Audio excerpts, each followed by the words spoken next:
Hi, it's Dr. Robert Seichert. Welcome to episode number 45 of the Doctor Podcast Show. If you like Doctor Podcast, which thousands and thousands of people have, please click on the follow and like button. We would really appreciate that. Today I have a great guest, Dr. Mandeep Virk. Dr. Virk is an associate professor of orthopedics at the NYU Grossman School of Medicine and the NYU Langone Medical Center in New York City. He's also the chief of the shoulder and elbow surgery division in the Department of Orthopedics.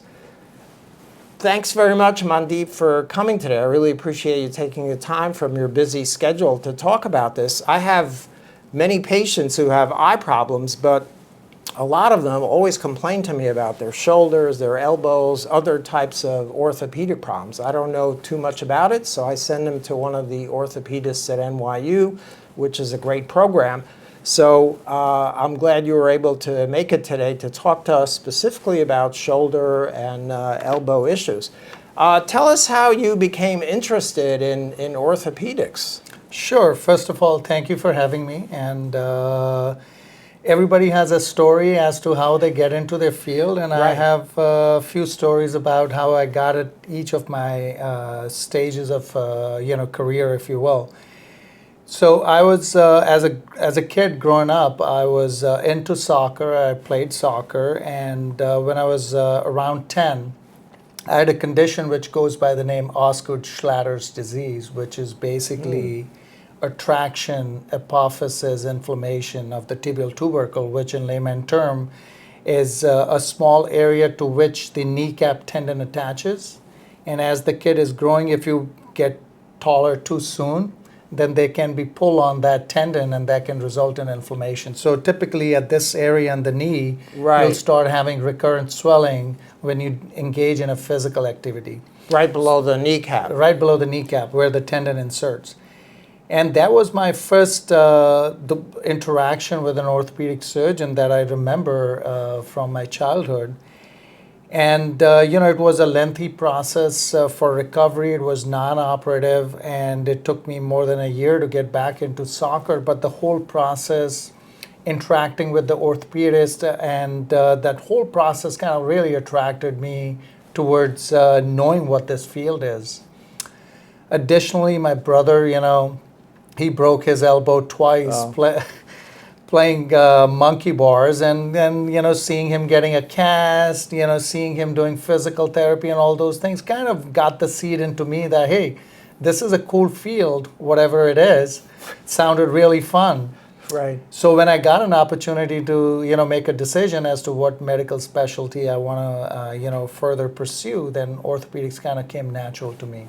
I see. And how did you get interested specifically in shoulder and elbow, which is a subspecialty of orthopedics? That's a great question. So, when we do residency training in orthopedics, we rotate in many subspecialties. There are more than 8 subspecialties in orthopedics. And with each subspecialty, you get an exposure to a lot of things, what kind of patients you see, what kind of surgeries involved, and everybody has one or the other reason why they got into that specialty. Right.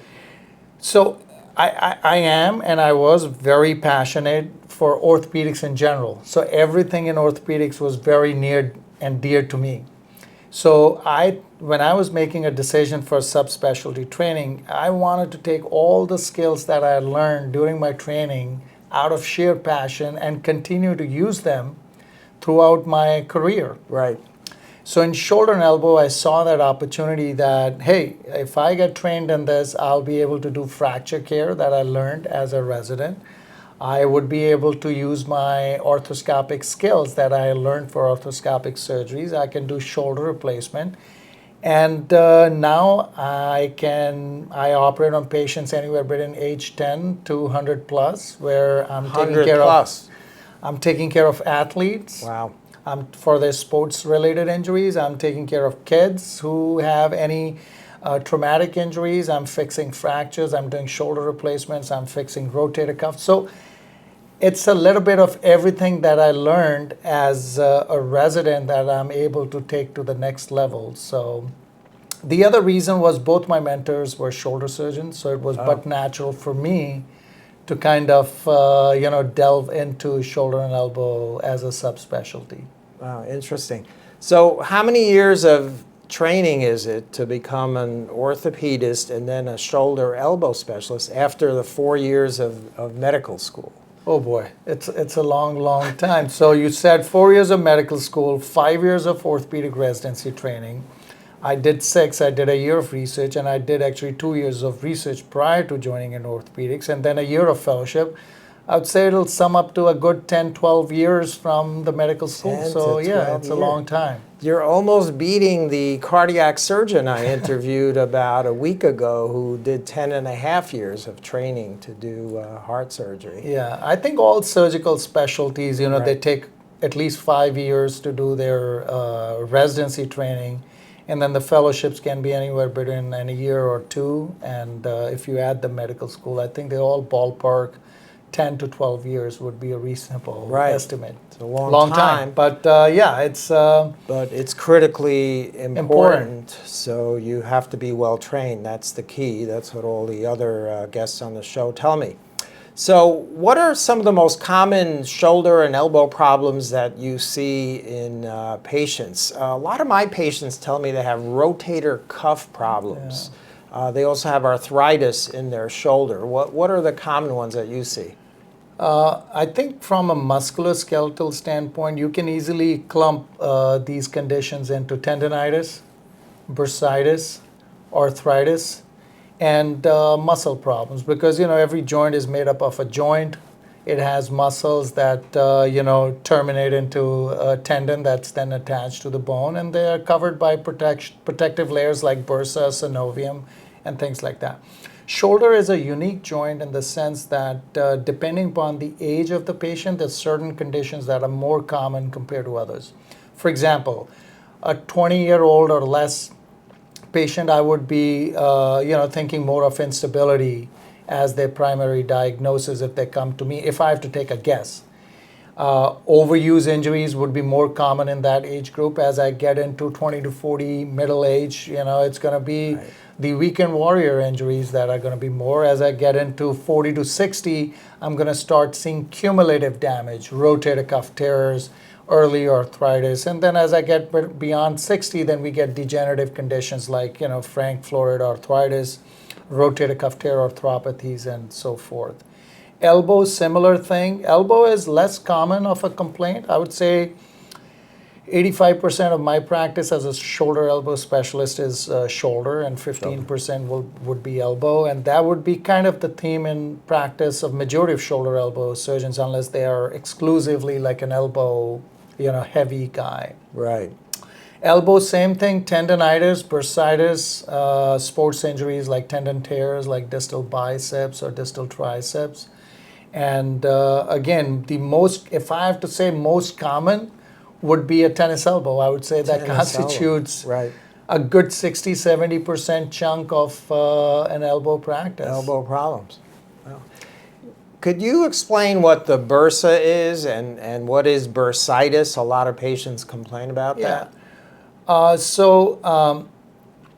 For example, in the elbow, we have a layer between the skin and subcutaneous tissue and the underlying bone. It's kind of like a balloon that protects any shear damage to the underlying structure. So it's like a it provides gliding motion between the overlying skin, subcutaneous tissue, and the underlying bone, so that it does not result in shear damage to that layer. Sometimes by simple, hitting the elbow against the wall or like an insect bite, it can get inflamed. It's not very common. Actually, in shoulder, bursitis is more common. Now, the shoulder bursa is a big structure that kind of covers majority of the shoulder, and it's a layer in between this big deltoid muscle and the top bony part, the acromion and the clavicle, and the rotator cuff and the humerus. So you have deltoid and the bone on the top, Right. and then you have the rotator cuff on the other side, and the bursal layer is in between the two. And the tendon, when it gets inflamed, it tends to communicate its pain to the brain through the bursa, which has a lot of nerve endings. So patients with shoulder pain, they oftentimes will complain of a mid-arm pain, which is actually a referred pain from the bursa. Wow. Even though the problem is up on top in the rotator cuff, they'll say, God, it hurts right in the middle of the arm. So that's what the bursa and its role is. Interesting. So the bursa is kind of like a mouse pad. It's like a spongy Correct. material that protects the bone. That's correct. And it Protects the becomes rotator inflamed. cuff tissue. Yeah, that's a common complaint my patients have. What's the process for you to figure out what's wrong if somebody has shoulder pain or elbow pain? I know there are various imaging technologies. Can you tell us about those? So I would say 95% of the time you can make, or even more, a very accurate diagnosis by just history and physical examination. Elbow is a relatively superficial joint to examine, so it's actually relatively easier. And shoulder, even though it's a little deep-seated joint with a lot of musculature around it, but there are very good and well-defined tests that allow you to narrow down a condition to, a tendonitis kind of a symptom, or a tear, or an arthritis.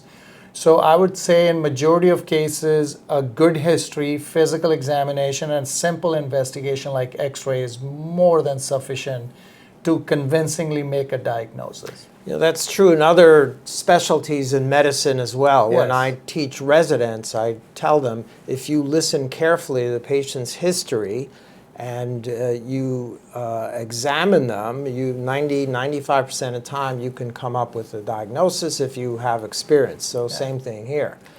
But let's say if I have to operate on a patient, or if I need to know something more additional, then depending upon what I need to know, not to make a diagnosis, but Right. depending upon what additional I want to know, I will order a CAT scan or an MRI or an ultrasound.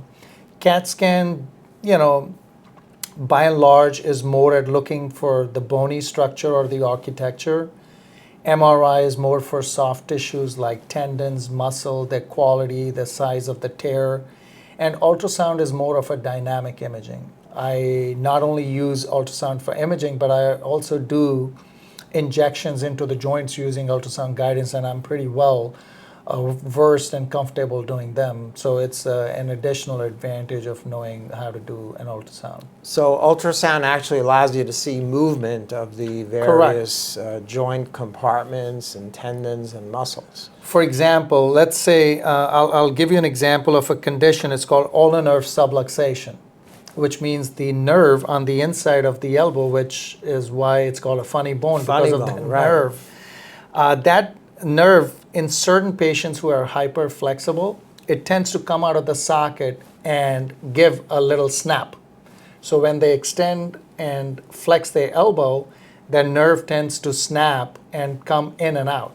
So you could actually view that process or pathology under an ultrasound with the nerve flipping out of the groove and going back in. So which is That must hurt a lot, no? When that nerve is popping in and out? Interestingly, in majority of patients, it does not. A lot of athletes have it, but some, unfortunately, will start developing neuritis symptoms. But an X-ray or an MRI or a CAT scan will not show you that dynamic phenomenon. Right. So if you're planning surgery, you need to have some more details, and that's where the CAT scan, MRI, and other imaging is helpful to see the details. Yeah. So you can plan your surgery. And the more planned you are, the better the outcomes are, and there are no surprises. Not in 2024. You can't say, we'll go inside and see. Right. Right? You have to say, Surgeons listen. used to say that. We'll find out during surgery. Not anymore. Now you can image it. Now you tell patients that, hey, these are the 5 things we think are not right. The only 2 surprises are going to be this, for which we are already prepared, and we'll make sure that we take care of everything that we are talking to you about. Sounds great. Made a lot of progress over the years and decades. So let's say a patient has a problem. How do you decide if they need surgery, or can you first do physical therapy and other types of non-invasive, non-surgical things to help patients? I think that's a great question. I would say, fortunately, I don't have to deal with life-threatening or limb-threatening conditions, so there's no rush for any surgical intervention. Majority of patients are coming to us with pain as their primary complaint. Deformity is a complaint in certain cases, but I still will largely say pain and pain-driven loss of function. I can't lift something because of pain. I don't have the strength. So those are the typical complaints in musculoskeletal pathology. So the initial goal is to make a diagnosis and then start off with conservative treatment, which is non-operative treatment, unless I'm dealing with a fracture, unless I'm dealing with a dislocation, but I'm not going to say let's start with PT and then we'll fix. So those are some of the exceptions to an initial choice of non-operative treatment. And that includes oral anti-inflammatories of different strength and capacity to control varying grades of pain. Like NSAIDs, like ibuprofen, Yeah, NSAIDs, naproxen. ibuprofen, exactly. And then there are certain patients who may come to you with more severe grades of pain or complaining with nighttime pain that's affecting their sleep and then the work the next day. In those cases, we'll utilize injections like steroid injections, which are longer lasting in the joint. But we also don't jump onto them right away because steroids have their own set of side effects into the joint. And then physical therapy, which is not meant to heal a torn tendon, because majority of tendons are attached at a certain tension. When they rip, they can't just themselves crawl back with physical therapy or with an NSAID. In those cases, the physical therapy is to improve function because eventually pain subsides. And Mother Nature is great. It always has a reserve, which is more than 50% of what that function is. So you know that unless it's a massive tear or unless it's an end-stage degenerative arthritis, that there's a backup mechanism inbuilt, and we want to utilize that backup mechanism using physical therapy to see if a patient is going to be an adapter or a coper. And if they're not, then we jump in. So you start with a conservative approach, less risky, and often does the trick, and patients can avoid surgery. And majority of musculoskeletal conditions within 6 months or so will give you a good idea in which direction they are heading. If patient's saying, I'm not getting better, then you say, hey, these are our next options, and you keep marching up the ladder, which is like of a more invasiveness, and go from there. And that's the point where you order the MRI or the CAT scan. Correct. So you can see the details of the joint internally and plan your surgery. Correct. Making a diagnosis using an MRI is probably not a wise thing because MRI is going to tell you the age of that joint. There's certain things which are very appropriate for the age of the patient. For example, a 70-year-old gentleman can have a partial rotator cuff tear. And I would not just jump on that as a source of pain unless my physical examination tells me. But a 20-year-old gentleman with a full thickness rotator cuff tear can't be aging. That's pathologic. That needs to be addressed. Right. So that kind of finesse in utilizing advanced imaging to your advantage rather than relying on it to make a diagnosis. I think that's the key difference to understand. Sometimes, we have to order imaging because patients are in a lot of pain. There are conditions like frozen shoulder, which, patient typically wakes up in the middle of the night, no rhyme or reason, and just says, my pain is 10 out of 10.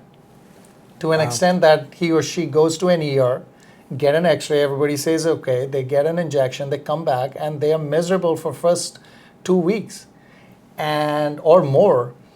And that patient sometimes will say, like, something is wrong. I don't care where you got your degree, how great of a surgeon you are. Right. You got to do something. I think in certain cases, we have to kind of then, use imaging in order to make sure there's nothing else that this patient is concerned about. But by and large, patients are very reasonable. They understand the logic that you present to them. Right. You examine them, you take good care of you, and they'll go with the flow with you. Right. That's good to know. Now, once you decide on surgery, tell us about your surgery techniques and newer technologies that are available to do the surgery, like shoulder arthroplasty. Sure. And I want to get into guidance technology, which is a major technological advance in orthopedic surgery. Absolutely. So I would say if I look at my shoulder surgery cases mix, I would say rotator cuff repair, shoulder arthroplasty, instability surgery would easily constitute 95% of what I do. If I look at my elbow practice, I would say elbow debridement for arthritis, tendon repairs, and fracture care would easily summarize 95% of my elbow practice.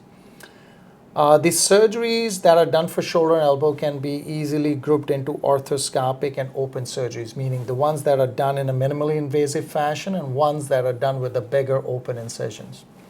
Within each of these surgeries, you can again, classify them as shoulder preservation surgery or shoulder replacement surgery.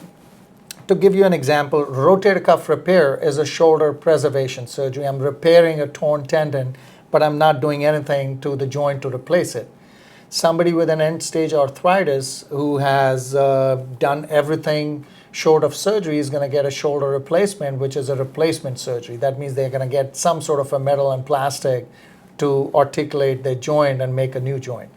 So that's the big picture of what we do. Orthoscopic skills are again minimally invasive. They allow us to do majority of stuff. I'll say all the tendon repairs, all the labral repairs, all the joint resections can be easily done orthoscopic. Then you come to replacement, where open surgeries are necessary, although some people are kind of delving into orthoscopic options for that as well. And I'm going to be surprised if in the next 10 to 20 years you have an orthoscopic shoulder replacement operation. Tiny incision. And tiny incision, tiny implants, and using some guidance technology, which you brought up. So I think one of the innovations in last 1 to 2 decades has been guidance technology, which is basically using some sort of a technology to guide you inside the operating room to execute your preoperative plan. Preoperative plan means that you look at patient's imaging, you've examined the patient, you've come up with a plan that, hey, for example, I'm going to do shoulder replacement on this patient. Now I'm going to replace both sides of the joint, which means ball and the socket. And you say like, okay, the ball is of this size, so I got a plan. I'm going to put this size implant. I'm going to put this size implant. And then you also have to correct the alignment of the joint. It's not just replacing the part. Right. It's replacing appropriate parts, aligning them properly, and creating a soft tissue balance. I would say these are some of the general principles that are employed for any kind of a joint replacement, be it hip, knee, or shoulder. Now, when you've opened the joint and the patient is there, everybody's different. Their habitus, their spine, their rib cage, the way the shoulder blade is different. And just in 3-dimensional space with naked eye, you cannot be very precise and accurate to say, hey, this is the actual alignment, this is how I'm going to put the parts. And you are relying on certain guesswork and using patient's own anatomy as a landmark to say like, okay, this part is here, this should be this close to this part, I'm going to align it, and this is how I'm going to get my alignment. And then you're relying on your final x-ray to say, hey, did I do good or not? Right. In guidance technology, for example, computer-assisted navigation. And you're an expert in that, right? You're one of the top people in computer navigation shoulder surgery. Yes, I use this technology and I've been using this for past 5-6 years. So this technology is great. So I have a pre-operative planning software. It's a CT imaging, CAT scan imaging based technology. Patient gets a CAT scan, a special type of a CAT scan, which is thin cuts, but can be done very commonly in major medical centers. That CAT scan is loaded up onto a software, and I get a 3D model of patient's shoulder blade, which is the scapula, and the humerus. And I also, depending upon what vendor you use, their implants will be there in that software. So you can see the entire shoulder of that particular patient in 2D and 3D and take the part that is going to be appropriate for that patient and put it virtually and align it and say to yourself, okay, these are the acceptable parameters, and I'm putting the implant in the acceptable parameters, and you can play with the implant with the range of motion, make certain changes, and you say, listen, this is how this particular shoulder pathology should be treated with this particular sized implant, put in this certain amount of alignment. Now you've locked that plan, and the system will take that plan into the operating room. Now in the operating room, I'll have a small computer screen in front of me, which will display that same plan on that computer screen. Now all I need to do is to make the computer talk with the patient. So there are certain trackers that you implant onto patient's shoulder.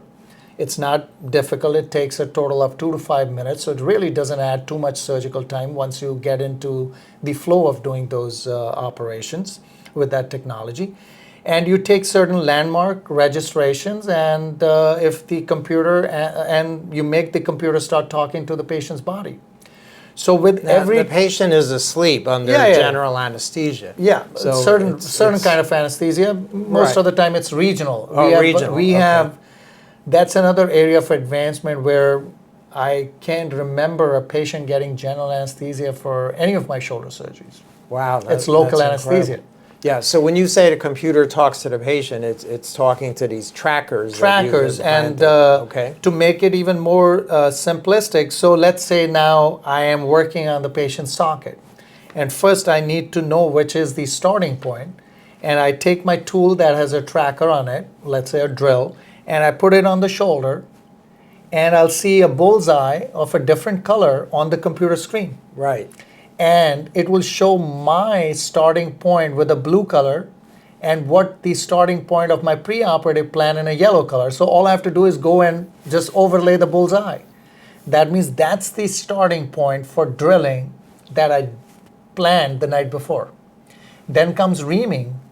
So I take my reamer, which again has a tracker mounted on it, and I will go and put it in that pilot hole that I drilled.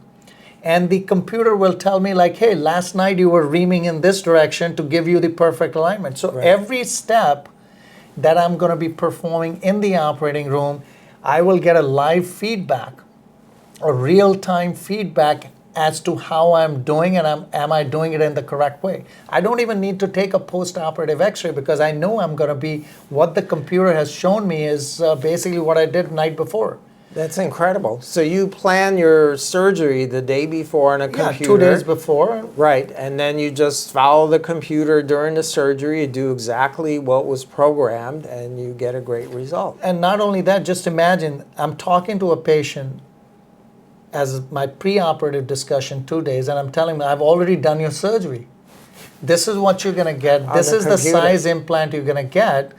And then they can even see what I'm going to be doing, and the post-operative x-ray looks just like what I did the 2 nights before. That's amazing use of technology for the advantage of patient care. Why? Because we have shown that well-aligned implants will have a better longevity. It's not proven because we are looking at all comers. Once we start segregating cases with bad deformities, revisions, and looking at them in an isolated fashion rather than looking at all comers, because I still believe 80% of patients may not need any of this technology. Wow. But there are certain patients, and especially in major medical centers, if shoulder orthoplasty is all that you do for a living, you got to have a state of art to deal with conditions that require that technology. That's incredible. You're making it sound like you shouldn't have done the 10 years of training. You could just have the computer do everything. I'm exaggerating, but obviously this is a major improvement, this technology, right? And in outcomes? Yeah, I think I have to go to school for 10 years in order to help develop that technology so that the next generation can use. I think going to school, doing the training is equally important. even though the computer is telling me, but then you need to know what the you're computer doing. can break. The technology may not work, and then you cannot just say I can't perform the surgery. You still have to be well versed in the use of anatomic landmarks, and during your training of that computer, you got to Right. learn to trust it. So I don't think that one should blindly follow technology.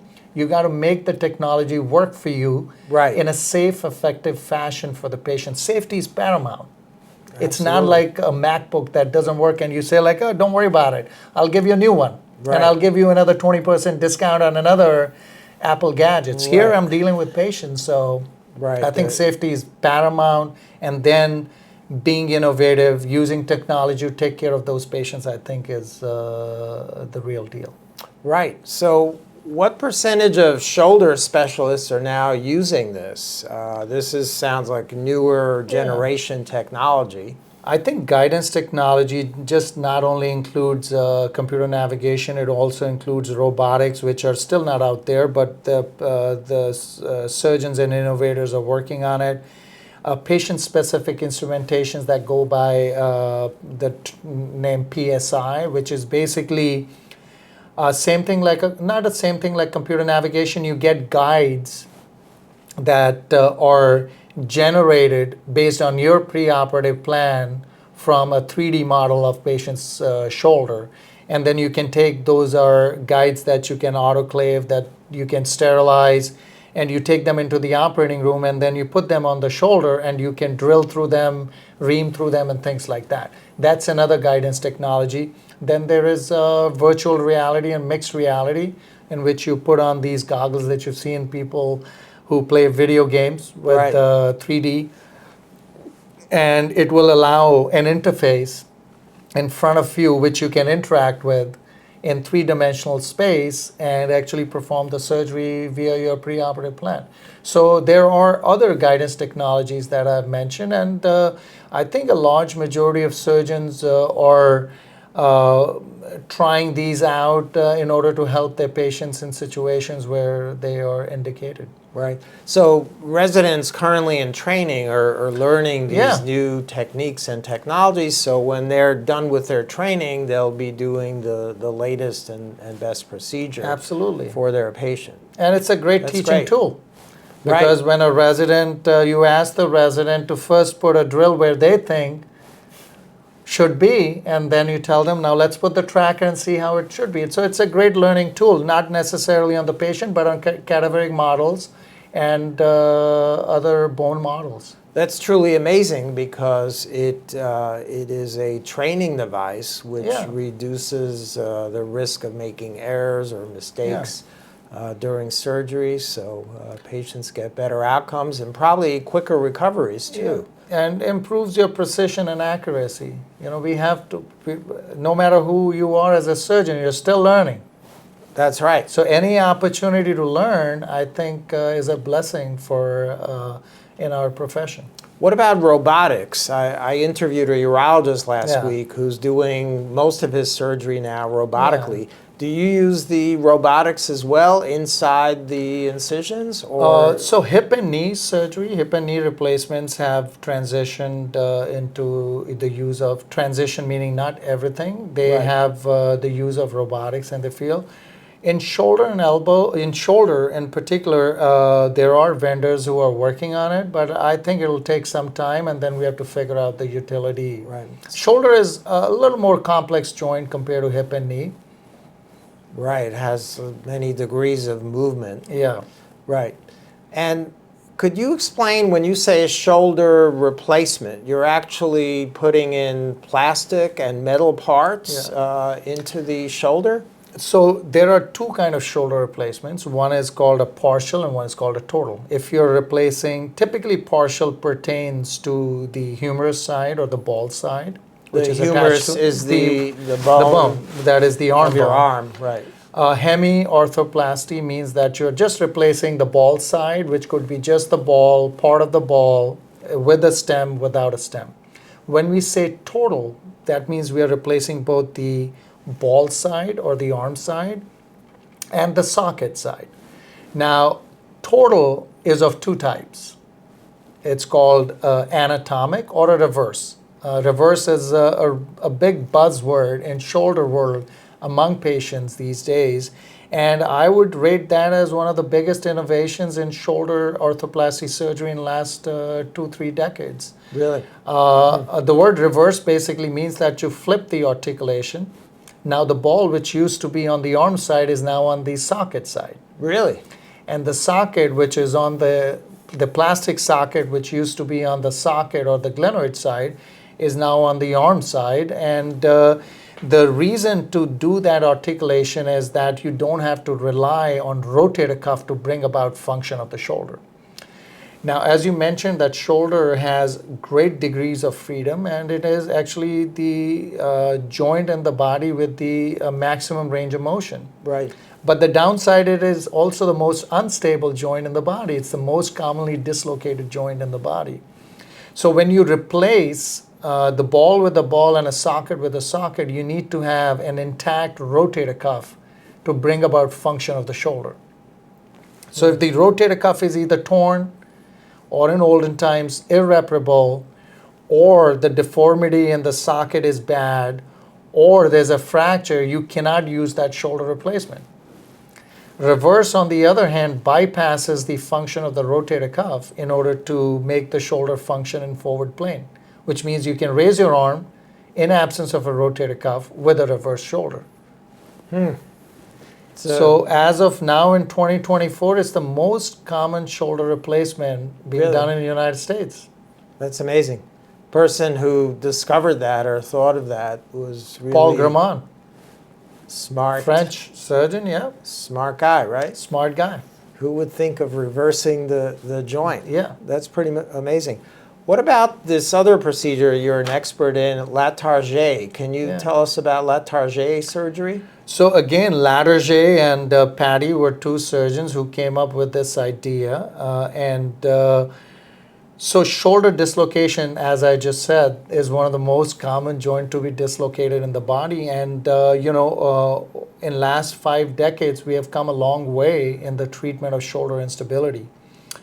I would say 85 to 90% of shoulder instability can be addressed with arthroscopic surgeries, in which we basically repair the torn labrum and the capsular structures, and that is able to take care of majority of patients with instability. Through a tiny incision. Through tiny incisions, and the recovery is pretty good, and the recurrence rates are very manageable. But then we come or face situations where arthroscopic surgery has failed, or somebody has dislocated so many times that they have worn out the front of the socket, or they have fractured the front of the socket, and shoulder is unstable and is not just a soft tissue problem, but a bony problem.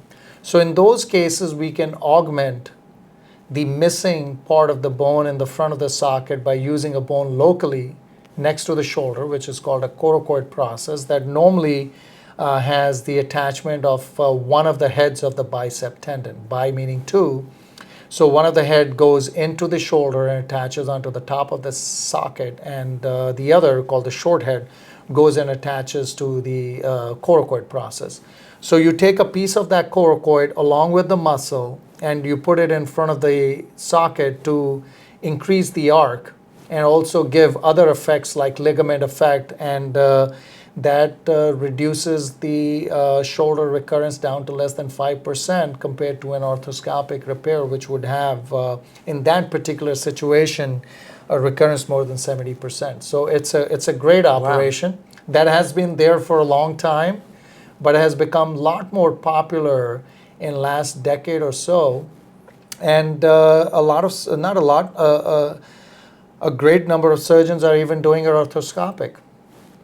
Wow. Another brilliant idea by a very clever and smart surgeon.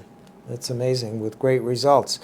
What are some of the most challenging cases that you've done, and what did you learn from them, and how do you use that to teach residents in training? So I think one of the main premise of my treatment philosophy is definitely a focus on history and physical examination to identify the problem, and then knowing what patient's expectation is. I'll give you an example without telling too much detail. A patient, she gets a Legionnaire disease and is in the ICU, admitted, intubated for a good 4-6 weeks. Right, that's a serious lung infection. Yeah.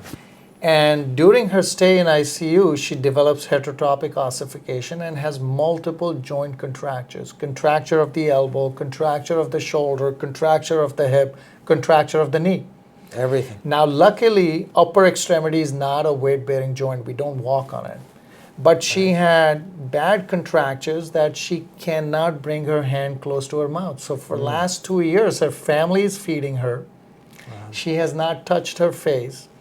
And by simple capsular release surgery, open capsular release surgery of shoulder and elbow, she was able to bend her elbow, not like a normal person, but pass enough that she could touch her face, feed herself, do her hair. When I saw her at a second visit, office visit after surgery, she was in tears of joy. Really? She said, last week was the first time in last 3 years since my condition that I have touched my face. I could not imagine that touching your own face is so therapeutic. Right, we don't think about it. We take it for granted. Now, if I look at her range of motion, that range of motion was not a normal elbow range of motion, but it met her expectations way beyond. Right. For you and me, that would not be part of our expectation that I won't touch my face. Right.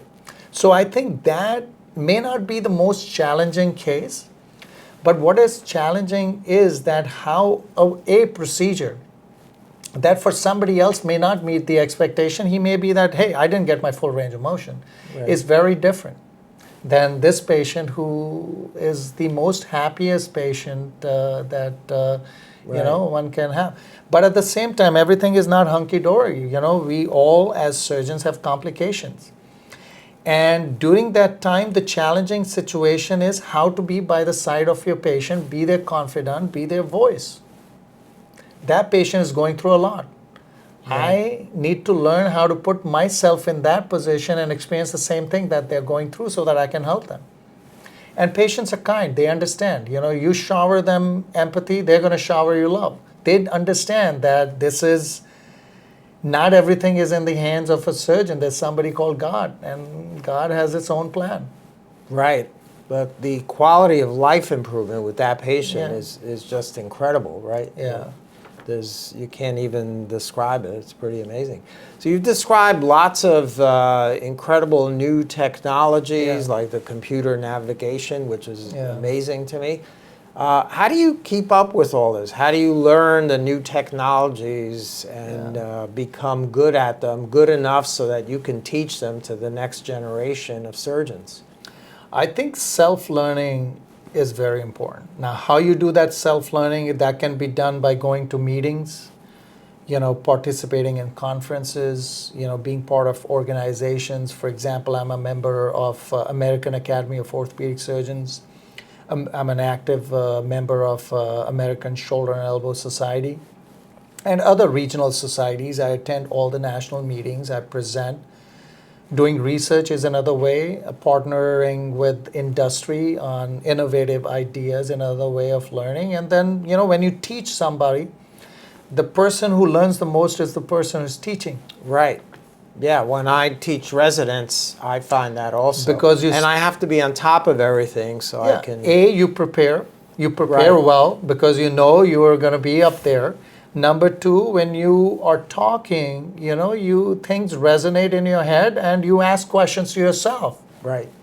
So I think teaching is a great way of self-learning as well. And I think those are a number of ways that one can, and I do all these things in order to keep up. And then, I'm a reviewer for a lot of orthopedic journals. I'm the section editor of shoulder and elbow for techniques in orthopedics. So I'm blessed with the opportunity to review other people's work, which is upcoming, innovative. So by me reviewing their manuscripts, I'm learning from them. So, those are some of the ways I try to keep up. Right. And do you teach fellows also and residents at NYU? Yes, so I have an academic appointment. Our shoulder and elbow division has a shoulder fellowship, so we have a clinical shoulder fellow. We have orthopedic residents rotating on our service, and then we have medical students, summer students who come and rotate with us both in research and sometimes shadow us in clinics, and medical students as well. So we teach everybody. Right. Now, NYU, the NYU Langone Medical Center, is one of the top orthopedics programs in the country. Can you tell us about that department? Yeah. How it works and what benefit you get by being part of NYU? Yeah, so I would say I'm blessed to be part of the NYU Orthopedics Department under the leadership of Dr. Zuckerman, our chairman. It is the most elite orthopedic program in the country. We are the largest and most diverse orthopedic residency training in the country. Really? Wow, that's amazing. And, how many residents are there per there year? are from between 12 to 14, depending upon the research here. It's a huge residency department. program, and the quality of residency training is the best in the country. Yeah, that's amazing. You have experts in each of the, you mentioned there are 8 subspecialties. Yeah, so divisions you have experts in all those. Yeah, I'm the chief of shoulder and elbow division, and I'm blessed with the countless colleagues and the fellows, residents who provide me opportunities to be the best in my field. So I'm grateful, and I'm very proud to be part of this department. Right, that's great. It's true of all the other departments at NYU as well. What advice would you give to medical students or other people who are interested in becoming orthopedists? How should they get to that point and accomplish that? I think passion is very important because that's the driver that'll drive you every day. Right. And passion is a blessing. You just don't read something, don't say I'm passionate, and it becomes. So, that I'll keep aside. So everybody is blessed by Almighty with some sort of passion. Patience is very important. It's a virtue that you have to have in this field. This is not like some of the other industries where you become an overnight star. There's a lot of hard work that goes into, and the rewards are, lifelong. Huge, right. Huge. So shoulder and elbow in particular, and same goes true for orthopedics and a lot of other surgical specialties. It's a great field. It's upcoming. There's still a lot to be done, both on research aspect and clinical aspect. And let me sum it up by saying, if I'm given an opportunity again to go back 10, 15, 20 years to say like, hey, you have another opportunity, what are you going to do? I'm going to do orthopedics and I'm going to do shoulder and elbow. And if I have a say, I'll make my kids and my grandkids and my neighbors to go into medical field. Well, you can't say it any better than that. That tells me how much you love your specialty and what you're doing and helping patients. That's great. So I want to thank you very much for taking the time today out of your busy schedule of doing surgery, seeing patients, teaching, reviewing journals. Thank you very much for coming today and explaining all this to me and the audience. We've all learned a lot, and we appreciate it. Pleasure is mine, and thank you very much for having me. All right. Fantastic. Thank you. Thank you.